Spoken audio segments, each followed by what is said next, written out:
बड़ी बहू जमीला थी, जो नहायत चालाक और खुद को बहुत सलीकामंद जाहिर करती थी। वो इस घर की बड़ी बहू है, उसे कुछ न कहो।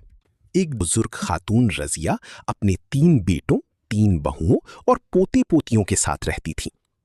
बड़ी बहू जमीला थी, जो निहायत चालाक और खुद को बहुत सलीकामंद जाहिर करती थी। बाकी 2 बहुएं जीनत और मायरा बहुत मेहनती और सादा मिजाज थीं।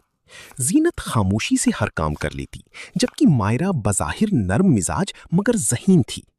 जमीला अक्सर काम करने का ढोंग रचाती और जीनत और मायरा को हुक्म देती रहती, ये ठीक से करो, वो जल्दी करो, और खुद ज्यादातर सिर्फ निगरानी करती रहती। एक दिन घर में मेहमान आ गए।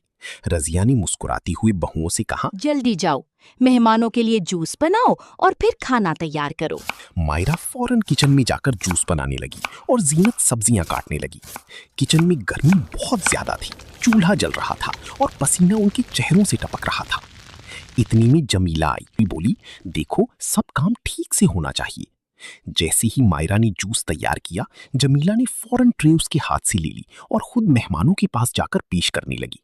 मायरा ने हैरत और गुस्से से उसे देखा, मगर खामोश रही। दोनों बहुएं गर्मी में पसीना बहाती हुई बिरयानी, कोरमा, सलाद और खीर तैयार करती रहीं, जबकि जमीला कभी कभार आकर सिर्फ हिदायत देती रही।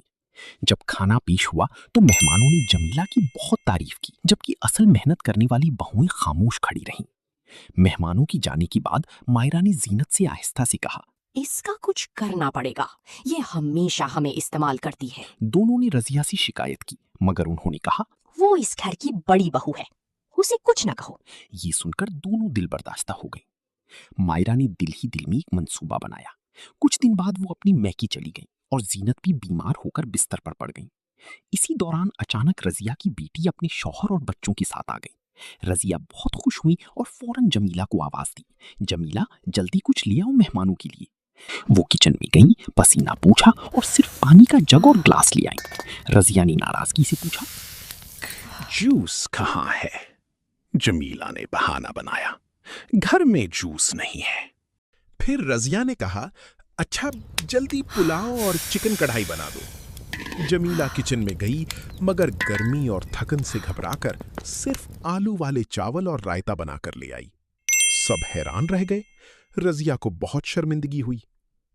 मेहमानों के जाने के बाद उन्हें याद आया कि जीनत और मायरा हमेशा इसी गर्मी में इतना सारा खाना बनाती थीं, मगर उन्होंने कभी। अगले ही दिन रजिया ने ऐलान किया, अब इस घर में सब काम बराबर तकसीम होगा, हर बहू अपना हिस्सा खुद करेगी। ये सुनकर जीनत और मायरा के चेहरों पर खुशी आ गई, जबकि जमीला को भी अब वाकई काम करना पड़ा। वो थोड़ी नाराज तो थी, मगर आहिस्ता आहिस्ता उसे भी एहसास होने लगा कि मेहनत क्या होती है। घर का माहौल बदल गया। अब सब मिलकर काम करते, हंसते और खुशी से रहते।